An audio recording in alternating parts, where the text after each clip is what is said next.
এ পর্যায়ে আজকে বইমেলার প্রধান অতিথি বিশিষ্ট বুদ্ধিজীবী লেখক আমাদের প্রাণের ঢাকা বিশ্ববিদ্যালয়ের ইংরেজি বিভাগের প্রাক্তন চেয়ারম্যান এবং এমেরিটাস অধ্যাপক সৈয়দ মঞ্জুরুল ইসলাম স্যারকে তার বক্তব্যের জন্য আমি অনুরোধ করছি।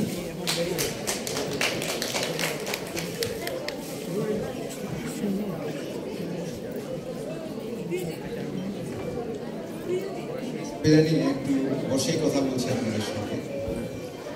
তো লন্ডন বাংলা বইমেলা 2024 সালে এই অনুষ্ঠানে যারা এসছেন, সুধীমণ্ডলী, শিল্পী যারা আছেন, যারা এখানে নানান সঙ্গীতের এবং অন্যান্য অনুষ্ঠানে অংশগ্রহণ করেন, অনেক শিল্পীকে দেখতে পাচ্ছি, চিত্রশিল্পী তারাও এসেছেন। প্রত্যেকেই আমার প্রাণখোলা অভিনন্দন এবং শুভ সন্ধ্যা। বইমেলাটা একটা প্রাণের মেলা হয়, সবখানে আমরা বলি বইমেলায়, কারণ বইয়ের সঙ্গে আমাদের জীবনের একটা অবিচ্ছেদ্য সম্পর্ক থাকে। এই মুহূর্তে আমাদের একটা সংস্কৃতি চলছে যেটাকে আমরা দৃশ্য মাধ্যম তাড়িত সংস্কৃতি বলি।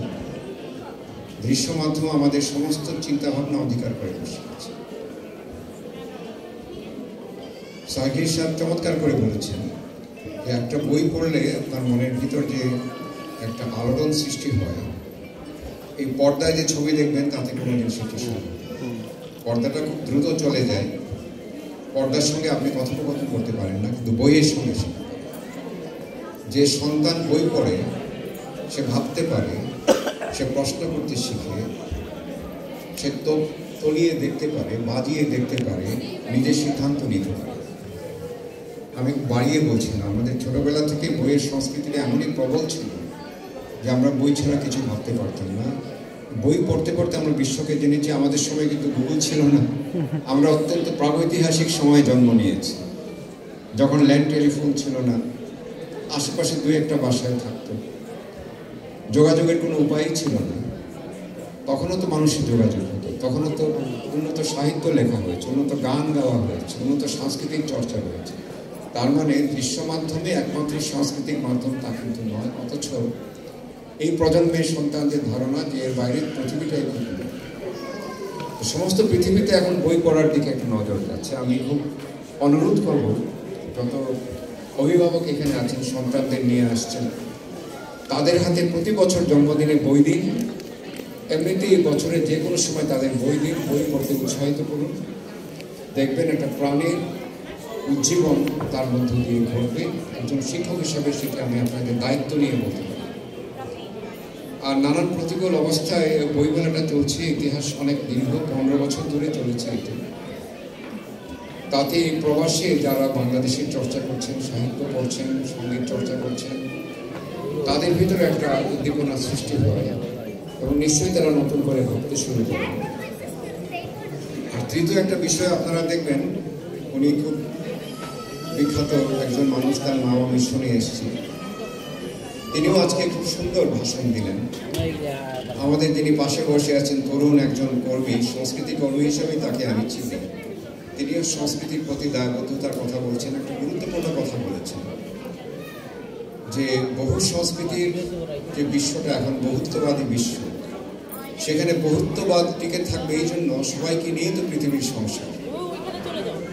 এই সবাইকে নিয়ে থাকতে হলে আপনার সংস্কৃতির প্রতি আপনার বিশ্বাস থাকতে হবে, এটি আপনার অধিকারে থাকতে হবে।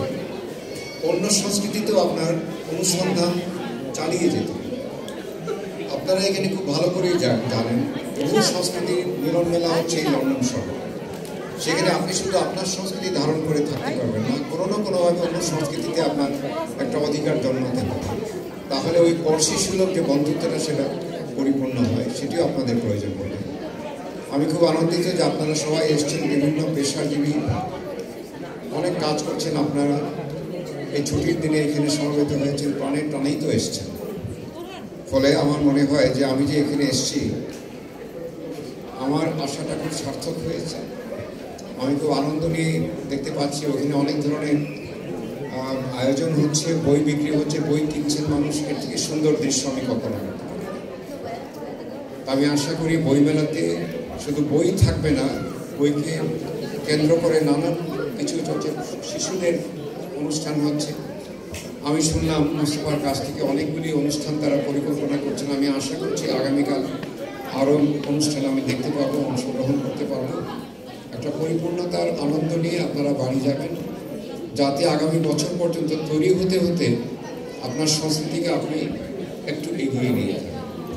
পৃথিবীতে এখন একটা সময় এসছে উন্নত সংস্কৃতির মানুষকে, উন্নত শিক্ষার সংস্কৃতির মানুষকে মানুষ সম্মান করবে। যার শিক্ষা নেই, সংস্কৃতি নেই, সে অনেক পিছনে পড়ে থাকে। এই দৃশ্য মাধ্যমের প্রযুক্তি কিন্তু আমরা তৈরি করি, আমাদের কোনো প্রযুক্তি আমাদের হাতে নেই, অথচ প্রযুক্তির বিপদ আমাদের সামাল দেওয়ার কোনো অভিজ্ঞতা নেই। ফলে শুধু প্রযুক্তি ব্যবহার করলে চলবে না, প্রযুক্তি তৈরি করতে হবে, দায়িত্ব নিয়ে সেটা ব্যবহার করতে হবে। আপনাদের সন্তানদের এই প্রযুক্তি যেন দায়িত্ব নিয়ে ব্যবহার করে সেটি তাদেরকে বলবেন। আমার এই কথাই শেষ। আপনারা সুস্থ থাকুন, ভালো থাকুন, এবং আমি বলি যে বইয়ের সঙ্গে থাকুন।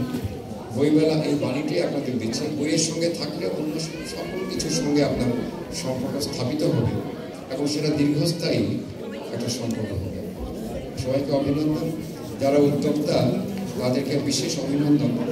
এই কাজটি সহজেই সবাই করতে চায় না, তাদেরকে আমাদের টাওয়ার হ্যামলেটসের কর্তৃপক্ষ এই তরুণ সংস্কৃতি কর্মীকে দেখলেই বোঝা যায় তারা উৎসাহের সঙ্গে আপনাদের এখানে সমর্থন দিয়ে যাচ্ছেন। প্রত্যেকের সমর্থনে, সহযোগিতায় বইমেলাটা অব্যাহত থাকুক, এটি আমি কামনা করি। সবাইকে শুভ সন্ধ্যা আবারও, এবং ধন্যবাদ।